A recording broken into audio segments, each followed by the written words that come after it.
तो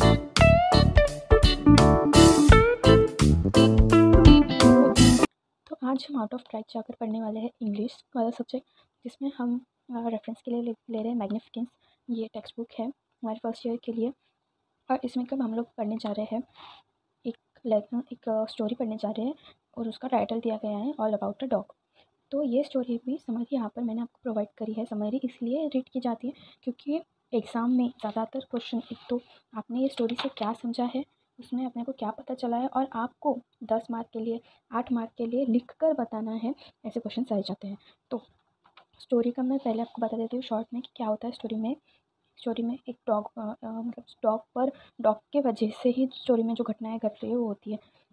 तो स्टोरी में एक्चुअल में होता ये है कि एक लेडी एक लेडी होती है जिसके पास एक डॉग होता है। वो एक बस में चढ़ती है। एक ठंडी वाली रात होती है, बहुत ज़्यादा ठंडी वाली रात होती है वो। तो बाहर बहुत ज़्यादा ठंड है और वो बस में बैठ चुकी है। वहाँ का कंडक्टर बहुत ज़्यादा खड़ूस है क्योंकि वो हमेशा रूल्स एंड रेगुलेशंस के को ही मानता है। तो वो बस चांस देखता रहता है कि कब हम पैसेंजर कोई गलती करे और मैं उसको रूल्स सिखाऊँ उन्हें, जुर्माना भरवाऊँ या फिर जो कोई भी चीज़ वो करवा सकता है पैसेंजर से, और खुद को प्रूफ कर सके ऐसी चीज़ें करे। तो बेसिकली उसके रूल्स में ये बैठता है कि जो डॉग्स होते हैं उनको ऊपर वाले जो टॉप होता है बस का, वहाँ बिठा जाता है। अभी ये कहानी तो यहाँ की नहीं है, बाहर मतलब अब्रॉड जैसे जो जगह की है।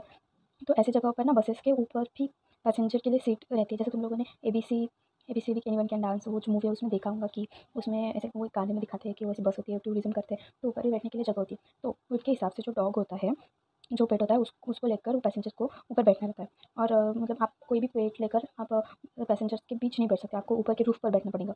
पर ठंड बहुत थी तो खुले में कैसे बैठेंगे ना। और वो लेडी को भी कफ़ एंड कोल्ड था, इसलिए वो नहीं चाहती थी कि वो इतनी ठंड में ऊपर जाए। बाकी के पैसेंजर्स भी इस बात से सहमत थे कि वो ऊपर नहीं जाना चाहिए, उसने वहीं रहना चाहिए। पर कंडक्टर सुन नहीं रहा था, बस अपनी रट लगाए रख रहा था।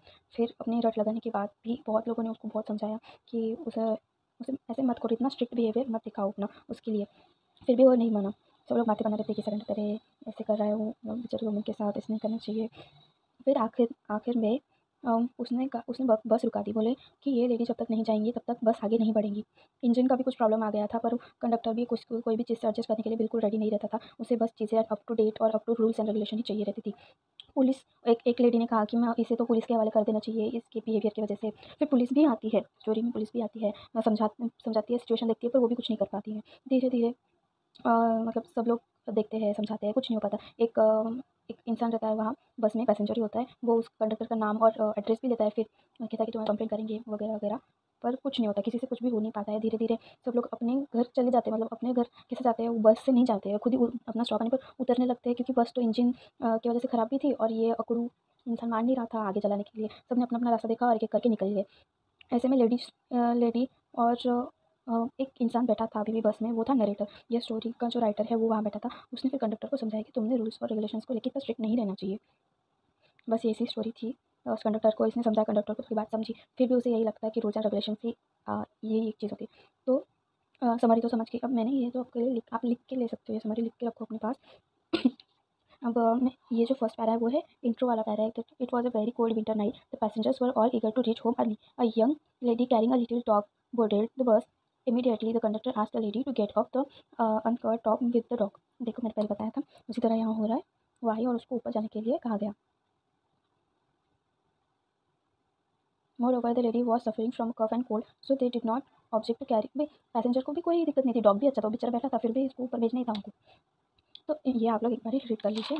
ये है समरी चैप्टर की। अभी इसमें हमारे चैप्टर में क्वेश्चंस दिए गए हैं कुछ, जो कि मुझे इंपॉर्टेंट लगे। मैंने बहुत सर्च किए आपको अवेलेबल करके दूँ डायरेक्टली वेबसाइट से, किसी भी जहाँ पर अवेलेबल हो, पर वेबसाइट पे या यूट्यूब पे कहीं भी अवेलेबल नहीं थे ये क्वेश्चन के आंसर। तो ये पहला जो क्वेश्चन है, why did the author have us feeling that there was going to be a trouble. Author को पहले फीलिंग आ गई, जब वो लेडी बस में आई ना, वो ऑथर को फीलिंग आ चुकी थी, जो नरेटर है स्टोरी की, उनको फीलिंग आ गई कुछ तो गड़बड़ होने वाली है। तो ऐसा क्यों हुआ? The narrator had mark that conductor was a man with a general wagyu ग्रीवनेंस against the passenger who came and sat in his बस।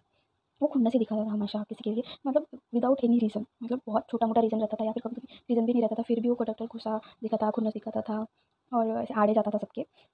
उसको ना थोड़ी-सी जेलसी रहती थी कि ये पैसेंजर्स आके अंदर बैठ रहे हैं, मैं ठंड में कुड़कुड़ाते हुए डोर के सामने खड़ा हूँ। ये सारी चीज़ों की वजह से उसकी जेलसी बढ़ रही थी और वो विदाउट एनी रीज़न कोई भी पैसेंजर अगर छोटी सी भी कोई चीज़ वो खटे उसको खटके उसको, तो फिर वो पैसेंजर को तंग करता था, मतलब उसके रूल्स और रेगुलेशंस को फॉलो करने के लिए। सो और ये इसका आंसर तो आपको इसमें मिल जाएगा, पर right a character sketch of the conductor, ये जो क्वेश्चन है इसके लिए बिल्कुल भी आंसर कहीं भी अवेलेबल नहीं है। ये मैंने आपके लिए बनाई हूँ। तो ये जो क्वेश्चन है, ये जो है ना कंडक्टर का कैरेक्टर स्केच, ये आता है आपको लेकिन 10 मार्क के लिए, 12 मार्क के लिए, और वो उसके लिए एक पैरा नहीं चलता, एटलीस्ट 2 से 1.5 पेज आपको लिखने पड़ेंगे, तब आपको मार्क्स मिलेंगे, उसकी डिटेल इन्फॉर्मेशन लिखनी पड़ती है। तो इसको आपने देख लेते हैं। The conductor was a kind of a man who had a general grievance about everything. किसी भी चीज़ के लिए उसको कोई ना कोई चीज़ खटकती रहती थी, और ऐसा ही होता है। कंडक्टर इस स्टोरी में ऐसे ही होते हैं, कंडक्टर का बिहेवियर कुछ ऐसा बताया गया है। He seems to have a particular grievance against passenger who come and sit in his bus while he standed at the door. He shivered at the door, और वो वहाँ खड़े रहता था, शिविर करता था ठंडी के मारे, पर उसको कोई चारा नहीं था, कंडक्टर था इसलिए उसको खड़े रहना ही पड़ता था। वो पैसेंजर से चलता था कि आराम से सुकून सुकून से बैठे। Conductor was a kind of resentful employee because he had a particular grievance against the passenger. Conductor was a strict and firm to the rules and regulations of the bus. According to him, dogs were the only allowed to ride to at the top of the bus. He legitimately asked a woman to get legitimately मतलब अपने rules को follow करवाते हुए aggressively या फिर थोड़ा strictly बोलते हैं, वुमन को कहता है कि आप बस के टॉप के ऊपर जाके बैठे। People on the bus reacted with the outreach because it was a freezing cold night. This shows the unsympathetic behaviour of the conductor. Sympathy देना बोलते हैं ना अपन, तो सिंपैथी का अपोजिट से आता है अनसिम्पैथेटिक बिहेवियर। उसका बिहेवियर कैसा था? निर्दयी था। In the In the incident where the bus stopped at the first, the passengers were outraged and argued with the conductor. Later, when the conductor did not back down, some of the passengers got off the bus and disappeared. देखो अभी conductor को समझाने की कोशिश की, पर conductor नहीं समझा, किसी की बात नहीं सुन रहा था। उन्होंने अपने फेयर्स भी वापस मांगे थे। पैसेंजर्स कहते थे कि हमें हमारे पैसे वापस दो, पर उसने सुनी किसी की नहीं। इसलिए फिर तंग आकर वो बेचारे खुद ही बस से उतरकर जाने लगे। As the night went on, passengers left the bus one by one, and eventually the lady gave in to the conductor rules. Accordingly, after long arguments, conductor was so stuck to his words that he didn't surrender. उसने surrender किया ही नहीं, वो अपनी बातों पर अड़ा रहा। Conductor was deadly stubborn and egoistic. वो बहुत ही ज़्यादा मतलब ज़िद्दी था। स्टबर्न मतलब ज़िद्दी था, और इगोइस्टिक था। क्यों? क्योंकि उसको अपनी बातें सच करनी रहती थी। Because he did not thought of passengers comfort and life situation. He made them struggle on their own for just the sake of his rules and regulation. He was not completely correct towards his duty the way he thought, because he kept the rules and broken its spirit. ये एक idiom है कि keep the rule and kept the rule and broken its spirit. ये एक idiom है। तो वो निहायती egoistic, stubborn, ज़िद्दी किस्म का इंसान था। उसने सिर्फ अपना ड्यूटी पर रूल्स एंड रेगुलेशंस को देखा रखा था। उसने ह्यूमैनिटी को नहीं देखा, उसने सिचुएशन को नहीं देखा, उसने बस अपने चलाने की कोशिश की। Conductor reacted irresponsibly. He abused his power by getting the lady and the dog on the top of bus in killing उनको ठंडी में बेचारे मरते हुए छोड़ने जैसी हालत थी, उसने वैसा किया। Right also by making the passenger helpless. उसने पैसेंजर्स को भी हेल्पलेस बना दिया था। Rules are made for a reason and a purpose and should be applied along with the common sense and human compassion. Rules ये rules ये लोगों के लिए बनाए जाते हैं, उनके कंफर्ट के लिए बनाए जाते हैं, पर किसी ने उसका फ़ायदा नहीं उठाना चाहिए, और सिचुएशन के हिसाब से रूल्स को भी मोल्ड करना चाहिए, और जहाँ जिसकी वजह से लोगों को भी दिक्कत ना हो, ह्यूमैनिटी बरकरार रहे।